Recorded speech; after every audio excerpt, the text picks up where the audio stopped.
বিধানসভায় বিল পাশ নিয়ে সুপ্রিম কোর্টের রায় বহাল থাকবে। রাষ্ট্রপতি ও রাজ্যপালকে ৩ মাসের মধ্যে বিধানসভায় পাশ হওয়া বিল নিয়ে সিদ্ধান্ত নিতে হবে।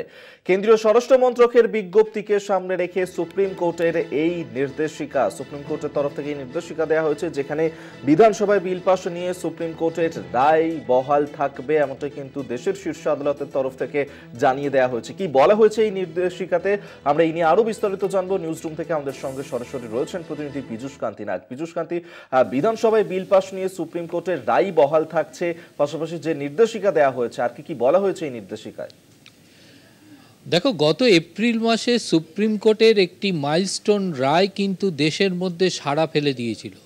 মূলত তুমি জানো যে কেন্দ্রের বিরোধী যে সমস্ত সরকারে যে রাজ্যগুলি রয়েছে, সেই রাজ্যের রাজ্যপালদের সঙ্গে সেই রাজ্য সরকারের বিরোধ কিন্তু প্রায়ই আমরা দেখে থাকি। তামিলনাড়ু সরকারের পক্ষ থেকে সুপ্রিম কোর্টে একটি মামলা দায়ের করা হয়, যে মামলায় উল্লেখ করা হয় যে জনগণের উন্নয়নমূলক কাজের জন্য যে বিল তাদের বিধানসভায় পেশ করা হয়েছে, সেই বিল দীর্ঘদিন ধরে রাজ্যপালের কাছে পড়েছিল এবং সেখান থেকে তা যায় রাষ্ট্রপতির কাছে অনুমোদনের জন্য। মূলত যখন রাষ্ট্রপতি বা রাজ্যপালের অনুমোদন স্বাক্ষর হয়, তখনই কিন্তু এই বিলটি আইনে পরিণত হয়। এর প্রেক্ষিতে সুপ্রিম কোর্টে মামলা দায়ের হয় এবং তামিলনাড়ু সরকারের পক্ষে রায় যায়। সেখানে রাষ্ট্রপতি এবং রাজ্যপালকে উদ্ধৃতি করে পরিষ্কার সুপ্রিম কোর্ট জানিয়ে দেয়, এবার থেকে ৩ মাসের মধ্যে যেই ধরনের কোনো বিল এলে রাষ্ট্রপতি এবং রাজ্যপালকে এ বিষয়ে ৩ মাসের মধ্যে সিদ্ধান্ত গ্রহণ করতে হবে। যদি সেই বিল নিয়ে তাদের কোনো আপত্তি থাকে, তাহলে তারা সেই বিষয়টি সংশ্লিষ্ট রাজ্য সরকারকে সেই বিষয়গুলি জানাবেন এবং রাজ্যকে অতি দ্রুত সেই বিষয়ে তার উত্তর দিতে হবে। এই রায়ের পরই কিন্তু আমরা দেখেছি দেশের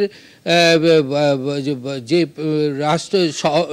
ভাইস প্রেসিডেন্ট এবং থেকে শুরু করে অনেকেই এর সমালোচনায় মুখর হয় এবং সংবিধানের 42 নম্বর অনুচ্ছেদকে সামনে রেখে সুপ্রিম কোর্টের যে ক্ষমতা প্রয়োগ, এই বিষয়টিও কিন্তু বিভিন্নভাবে সমালোচিত হয় জগদীপ ধনকরের মুখ থেকে। অর্থাৎ এই বিষয়টি যখন সমালোচনার মুখে চলছে, দেশ জুড়ে যখন এই বিষয়টি নিয়ে পর্যালোচনা চলছে, ঠিক সেই সময় রাষ্ট্রপতির পক্ষ থেকে সুপ্রিম কোর্টের কাছে 14টি প্রশ্ন রেখে একটি চিঠি পাঠানো হয় এবং সেখানে সেই চিঠিতে উল্লেখ করা হয় যে সুপ্রিম কোর্টের কি সাংবিধানিক সেই অধিকার আছে, যখন আইনসভায় পাশ হওয়ার বিল যতক্ষণ পর্যন্ত না রাষ্ট্রপতি বা রাজ্যপালের স্বাক্ষর হচ্ছে, ততক্ষণ পর্যন্ত তা আইনে পরিণত হয় না। তাহলে আইনে পরিণত হওয়ার আগে সুপ্রিম কোর্ট কি এ বিষয়ে হস্তক্ষেপ করতে পারে?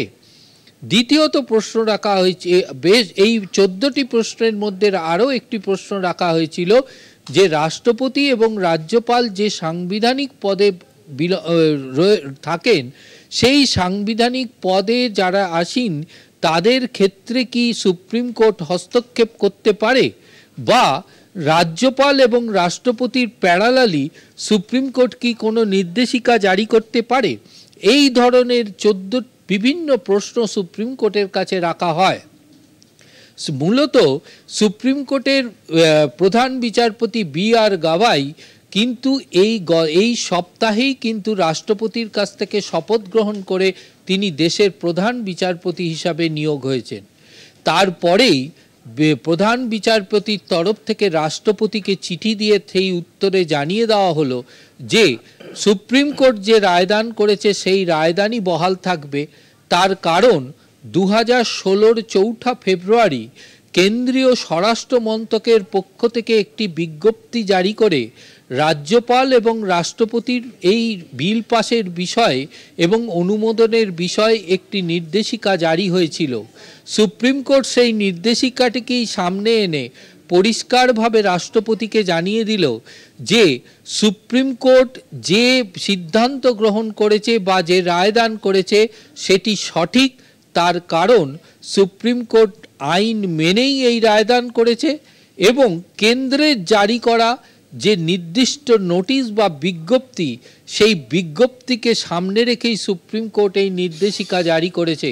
অর্থাৎ সুপ্রিম কোর্টের এই জবাবের পর এটা পরিষ্কার যে এখন থেকে রাজ্যের পাশ হওয়া, রাজ্যের অনুমোদনের জন্য যে বিল রাষ্ট্রপতি বা রাজ্যপালের কাছে যাবে, তা সুপ্রিম কোর্টের নির্দেশ অনুযায়ী 3 মাসের মধ্যেই অনুমোদন দিতে হবে।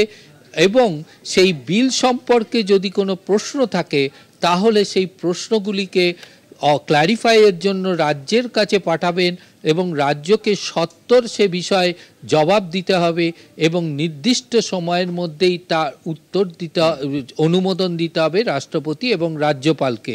তার কারণ সুপ্রিম কোর্ট মনে করে যে এই বিল অনুমোদন না পেলে দেশের সাধারণ মানুষের উন্নয়নমূলক কাজ ব্যাহত হয়। ধন্যবাদ তোমাকে। এতক্ষণ সরাসরি নিউজ রুম থেকে আমাদের সঙ্গে ছিলেন আমাদের প্রতিনিধি পীযূষ কান্তি নাগ। আমরা কথা বলছিলাম তার সাথে।